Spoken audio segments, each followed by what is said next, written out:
Welcome to bird media. నేను మీ పవన్ కృష్ణమూర్తి. విజయవాడ సాయి కృష్ణ అనేటువంటి అబ్బాయికి సంబంధించినటువంటి వ్యవహారంలో ఇప్పుడు పోలీసుల పాత్ర, దాని మీద ఎంక్వైరీ నడుస్తోంది. సిఐ నాగరాజ్ మీద కేసులు కూడా పెట్టారు, 3 కేసులు. అండ్ ఏసీపీ దేవప్రసాద్ గారు ఎవరు, ఆయన ఆధ్వర్యంలో ఎంక్వైరీ నడుస్తోంది. వాళ్ళ ఇంటికి కూడా వెళ్ళారు మొత్తం ఇవన్నీ చేయడానికి. ఎంక్వైరీ చాలా డీటెయిల్గా నడుస్తోంది. అలాగే సస్పెండ్ చేశారు. దీని మీద ముఖ్యమంత్రి గారు అలాగే ఉప ముఖ్యమంత్రి గారు కూడా గైడెన్స్ అనేది ఇచ్చారు. ఇదంతా నడుస్తుంది. సొసైటీ పరంగా చూసినప్పుడు దీని మీద భిన్నమైనటువంటి అభిప్రాయాలు వ్యక్తం అవుతున్నాయి, ముఖ్యంగా పోలీసులకు సంబంధించి. ఇక్కడ పోలీసులు చేసింది 100% తప్పే. ఒకవేళ వైసీపీ క్లెయిమ్ చేస్తున్నట్టు అబ్బాయి, ఎందుకంటే రేపు 29న హెబియస్ కార్పస్ పిటిషన్ అనేటువంటిది పబ్లిష్ అవ్వాలి, కోర్టుకు వస్తుంది. దానికి అక్కడ వీళ్ళు హాజరుపరచాలి. దాని ప్రకారం మరి అక్కడికి ఏం చెప్తారు అనేది ఒక పాయింట్. అయితే ఈ సాయి కృష్ణ ఇప్పుడు నిజంగానే ఉన్నాడా, హైడౌట్లో ఉన్నాడా, లేదంటే నిజంగానే చంపబడ్డాడా, ఇది ఆ రోజు తెలుస్తుంది. సరే, కాసేపు చనిపోయాడని అనుకుందాం, చంపేశారు పోలీసులు అనుకుందాం. 100% పోలీసులది ఇక్కడ తప్పే. కానీ బయట సిచ్యువేషన్ చూస్తే పోలీసులకు అనూహ్యమైనటువంటి ఒక మద్దతు వస్తుంది. జస్ట్ బికాస్ వీళ్ళ బ్యాక్గ్రౌండ్, చేసేటువంటి పనులు ఎలా ఉన్నాయని చూసినప్పుడు పోలీసులు చేసిన తప్పేమీ లేదు అక్కడ. నిజంగా ఇలాంటి వాళ్ళని ఎలాగే చేయాలంటే ఒక నైతిక పరమైనటువంటి మద్దతు వాళ్ళకి లభిస్తోంది. చట్టపరంగా వాళ్ళకి మద్దతు లేదు, మద్దతు ఉండదు కూడా. ఎందుకంటే లాకప్ డెత్ని చాలా సివియర్గా పరిగణించాల్సినటువంటి అంశం. ఎన్నో సినిమాల్లో మనం చూసాం దానికి సంబంధించి. ఇప్పుడు ఉన్నటువంటి పరిస్థితుల్లో సిఐ నాగరాజ్ కావచ్చు, లేదంటే పోలీసులు ముఖ్యంగా వీళ్ళ మీద ఎవరైతే యాక్షన్ తీసుకుంటున్నారో, ఈ యాక్షన్ తీసుకుంటున్నారో ఈ రౌడీ షీటర్లు అన్న వాళ్ళ మీద, వీళ్ళకి మద్దతు ఖచ్చితంగా దొరుకుతుందనడంలో ఏమాత్రం అతిశయోక్తి లేదు. అది ఎందుకు అనేటువంటి చూసినప్పుడు మాత్రం ఇది ఖచ్చితంగా నైతిక ఆగ్రహం, మోరల్ యాంగర్. ఎస్, సమాజంలో ఇవి జరుగుతుంటే పోలీసులే కదా కట్టడి చేయాల్సింది. మరి కట్టడి చేస్తే వాళ్ళని శిక్షించడాలు, లేదంటే వాళ్ళని తప్పుపట్టాలి ఎందుకు చేస్తున్నారు? ఆ రౌడీ షీటర్లు ఎవరైతే ఉన్నారో వాళ్ళ వల్ల ఎంతమంది నాశనం అయిపోయి ఉన్నారు, వాళ్ళ వల్ల సమాజంలో ఎంత చెడు జరిగింది. మరి అంత చెడు చేసినటువంటి వాళ్ళకి ఈ రకమైనటువంటి ట్రీట్మెంటే కావాలి అని మాట్లాడే వాళ్ళు ఉన్నారు. పోలీసులు చేసిన దానికి మద్దతుగానే మాట్లాడుతున్నారు. ఇది నేటి పరిస్థితి. దీనికి ఇంకొన్ని ఎగ్జాంపుల్స్ తీసుకోవాలి. నాడు పోలీసులు, నేడు పోలీసులు ఎందుకు ప్రజల్లో ఈ అభిప్రాయం వచ్చింది అనేటువంటి దానికి కూడా. బికాస్ ఇన్ఫ్యాక్ట్ ఇప్పటి నుంచి కాదు, ఎప్పటి నుంచో వివాదాస్పదమైనటువంటి అధికారులు ఎంతోమంది ఉన్నారు పోలీసులు. 19-24 మధ్యకాలంలో చూసినప్పుడు, అలాగే 14-19 మధ్యకాలంలో చూసినప్పుడు, స్టేట్ డివైడ్ అయిన తర్వాత పరిస్థితులు చూసినప్పుడు వివాదాస్పదమైనటువంటి పోలీస్ అధికారులు ఆనాడు కొంతమంది ఉన్నారు. 19-24 మధ్యలో అయితే ఇక చెప్పాల్సినటువంటి పని లేదు. ఏ కేసులు ఏ విధంగా అయ్యాయి, ఎవరెలా ఉన్నారు అనేటువంటిది. మరి వాళ్ళందరికీ కూడా మద్దతు దొరుకుతుందా పోలీసులకి, ప్రజల దగ్గర నుంచి, లేదంటే సమాజానికి? లేదు. ఎందుకు? 14-19 మధ్యలో చూసినప్పుడు వైఎస్ఆర్సీపీలోనే చేరి తర్వాత ఎంపీ అయినటువంటి గోరంట్ల మాధవ్, ఆయన కూడా అక్కడ సిఐగానే పనిచేశారు హిందూపురంలో. ఆయన పనితీరు ఎంత వివాదాస్పదంగా ఉండింది, ఏం చేశారు అనేది అందరికీ తెలిసినటువంటి విషయమే. సో తొడగొట్టి మిసమ్మెలేయడం ఇవన్నీ కూడా చేశారు. సరే, అక్కడ వరకే అయింది. తర్వాత రాజీనామా చేయడం ఇదంతా అయిపోయి పాలిటిక్స్లో అయిపోయింది. తర్వాత పోలీసులకు సంబంధించి తప్పుడు ప్రచారాలు, ఏబి వెంకటేశ్వరరావు గారికి సంబంధించినటువంటి కేసు ఇప్పటికి కూడా ఆయన లీగల్గా ఫైట్ చేస్తున్నారు. ఎవరైతే తప్పుడు ప్రచారం చేశారు ఇవన్నీ కూడా ప్రజల మద్దతు ఆయనకు కూడా లభిస్తుంది ఒక పక్కన. 19-24 మధ్యలో చూసినప్పుడు ఎన్ని అక్రమాలు జరిగాయి, ఎంతమంది పోలీసుల మీద అభియోగాలు మోపబడ్డాయి. ఇప్పుడు వీఆర్లో కావచ్చు, లేదు అంటే సస్పెన్షన్లో ఉన్నటువంటి పోలీస్ ఆఫీసర్లు, పోనీ వీళ్ళు ఎవరన్నా చిన్న చితక కేడారు ఇప్పుడు సిఐ నాగరాజ్ స్థాయిలోనో లేదంటే ఎస్ఐ స్థాయిలోనో ఉన్నారా? లేదు. వీళ్ళందరూ DG rank holders, IPS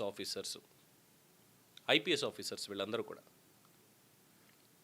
PV Sunil కావచ్చు, బీహార్ నుంచి వచ్చిన సునీల్ కుమార్ కావచ్చు, పిఎస్ఆర్ ఆంజనేయులు కావచ్చు, కొల్లి రఘురామిరెడ్డి కావచ్చు, ఈవెన్ మాజీ డీజీపీ గౌతమ్ సవాంగ్, అలాగే కసిరెడ్డి రాజేంద్రనాథ్ రెడ్డి, అందరూ కూడా వివాదాస్పదంగా ఉన్నారు. అఫ్కోర్స్ వాళ్ళు రిటైర్ అయిపోయారు, అంతా అయ్యింది. బట్ తర్వాత వచ్చినటువంటి వాళ్ళ విషయాలు గున్ని కావచ్చు, కాంతి రాణా టాటా కావచ్చు, తర్వాత సిఐడి సంజయ్ కావచ్చు, ఇలా చెప్పుకుంటూ పోతే ఎంతమంది మీద ప్రజా ఆగ్రహం, అంటే వాళ్ళు చేసినటువంటి పనులు బయటపడ్డ తరువాత ప్రజా ఆగ్రహం అనేది కూడా వాళ్ళ మీద వ్యక్తం అవుతోంది. ముఖ్యంగా కాదంబరి జత్వానీ కేసు, ఏ విధంగా అమ్మాయిని తీసుకొచ్చి 42 రోజుల పాటు నిర్బంధించి చేశారు పైశాచికంగా అనేటువంటి దాంట్లో చాలా ఎఫిషియెంట్ ఆఫీసర్స్ ఏ విధంగా అయితే ఈరోజు శిక్షకు రెడీగా ఉన్నారో, ఆ కేసులు ఇంకా కొనసాగుతున్న విచారణలు, వీళ్ళందరూ సస్పెన్షన్లో ఉన్నారు. కేవలం హెడ్ ఆఫీస్కే అటాచ్ చేసి వాళ్ళని, డీజీపీ ఆఫీస్కి అటాచ్ చేసి అక్కడ కూర్చోబెట్టారు తప్పితే ఏం లేదు వాళ్ళని. సో వాళ్ళకి మద్దతు వస్తుందా? ఎందుకని చెప్పి విశాల్ గున్ని లాంటి ఒక ఎఫిషియెంట్ ఆఫీసర్ యువకుడు మరి అతనికి ఉన్నటువంటి క్లీన్ రికార్డ్ ఎందుకని పోయింది? మరి ఎందుకు ప్రజల మద్దతు ఆయనకి రావడం లేదు ఇప్పుడు? ఎందుకని చెప్పడం లేదు సార్? ఆయన కాకినాడ ఎస్పీగా పనిచేసినప్పుడు కూడా సేమ్ ఇదే రౌడీ షీటర్లకు సంబంధించి వాళ్ళ తాట తీశాడు సార్. ఆ తర్వాత వేరే చోట పనిచేసినప్పుడు కూడా ఇదే రకమైనటువంటి చేశాడు సార్. అలాగే ఒకరోజు పబ్లిక్కి స్పెసిఫిక్గా పెట్టి ఫోన్ కాల్స్ తీసుకొని కేసులు కూడా పరిష్కారం చేశారు సార్. వాళ్ళకి న్యాయం చేశారు సార్. మంచి ఆఫీసరు. ఆయన్ని ఈ కేసులో అప్రూవర్గా మారితే కనుక క్షమించి వదిలేసి మళ్ళీ సర్వీస్లోకి తీసుకోండి అని ఎందుకని ప్రజల నుంచి మద్దతు రావడం లేదు? బికాస్ ఆ ఇన్సిడెంట్ యొక్క డెప్త్ అలా ఉంది. ఇలా చెప్పుకుంటూ పోతే ఎన్నో కేసులు. అలాగే అబ్దుల్ సలాం కుటుంబం సామూహిక ఆత్మహత్య చేసుకోవడానికి కూడా కారణమైనటువంటిది ఒక పోలీస్ ఆఫీసరే. అతనికి మద్దతు లేకుండా పోయింది. ఇలా చెప్పుకుంటే కోకొల్లలు. మరి ఇప్పుడు అనూహ్యంగా ఇక్కడ ఈ సాయి కృష్ణ అనేటువంటి వ్యక్తి లాకప్ డెత్కి సంబంధించిన దాంట్లో సరే లాకప్లో జరిగినటువంటిది అనుమానాస్పదం అనాలా, లేదంటే ఇంకా దాని మీద సందేహ నివృత్తి కావాలి కాబట్టి, సాలిడ్ ఎవిడెన్సెస్ కావాలి కాబట్టి. ఎందుకంటే ఆ తల్లి మే 9వ తేదీ నుంచి కూడా పోరాడుతుంది, ఎక్కడ నా కొడుకు ఎక్కడయ్యా అని. సో ఇప్పటికీ దానికి సంబంధించి కనిపించట్లేదు కాబట్టి హెబియస్ కార్పస్ పిటిషన్ వేశారు. దానికి సంబంధించి వీళ్ళు సమాధానం చెప్పుకుని తీరాలి.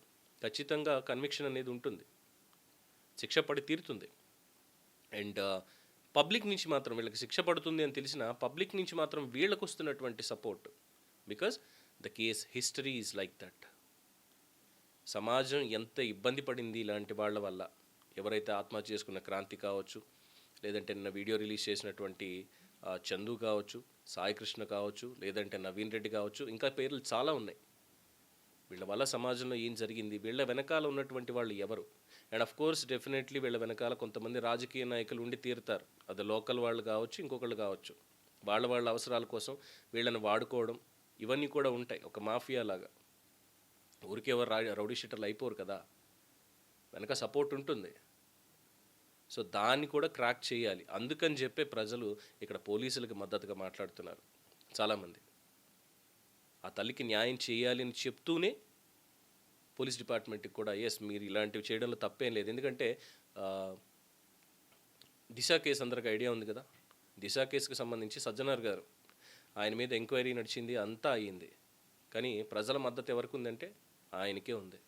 ఆ రోజు జరిగినటువంటి ఇన్సిడెంట్ సరే దాని మీద చాలామంది మాట్లాడతారు. ఎందుకంటే రాజకీయం చేయాలి ఇవన్నీ ఉంటాయి కాబట్టి అందులో బడా బాబులు పిల్లలు ఎవరో ఉండుంటారు ఖచ్చితంగాను. వాళ్ళని ఇచ్చేయకుండా కేవలం ఈ నలుగురినే తీసుకొచ్చి ఇచ్చేశారు అంటే వీళ్ళ దగ్గర ఫోరెన్సిక్స్ కానీ లేదంటే సీసీటీవీ ఫుటేజ్లు కానీ ఇవేమి ఉండవంటారా? అవి లేకుండానే సజ్జనార్ గారు ఆ పని చేస్తుంటారు అక్కడ. ఇవి ఆలోచించరు. కానీ సజ్జనార్ గారికి మద్దతు ఎందుకు పెరిగింది, ఎందుకు వచ్చింది అంటే బికాస్ ఆఫ్ దట్ ఇన్సిడెంట్.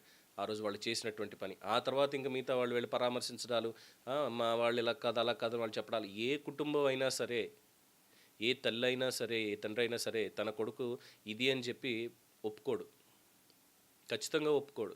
ఇప్పుడు విజయలక్ష్మి గారు కూడా వాడు తప్పే చేసి ఉండొచ్చు. ఆవిడ ఏమడుగుతున్నారు చివరాఖరికి వచ్చి, ఉంటే వాడి శవాన్ని ఇవ్వండి, లేదు వాడి బూడిదనన్నా ఇవ్వండి, ఏదో ఒక రోజు నేను దహన సంస్కారాలు నేను చేసుకుంటాను, అంతకుమించి నేను ఏమీ అడగట్లేదు అంటున్నారంటే ఆవిడకి కూడా తెలుసు.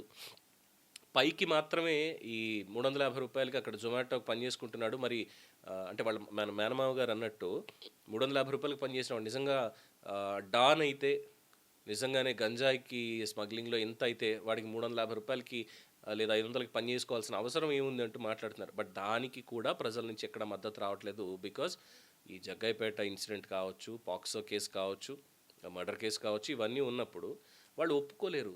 వాళ్ళు ముందు ఒక మాట చెప్తున్నారు ఖచ్చితంగా, తెలుసు మాకు వాడికి ఏదో రోజు మూడుతుందని మాకు తెలుసు, ఎన్నిసార్లు చెప్పినా వాడు వినలేదు అన్నటువంటి మాటల నుంచి ఈరోజు వాళ్ళ అవుట్రేజ్. ఎందుకు అనంటే ఒక ఆవేదన, ఒక కుటుంబంగా వాళ్ళ ఆవేదన.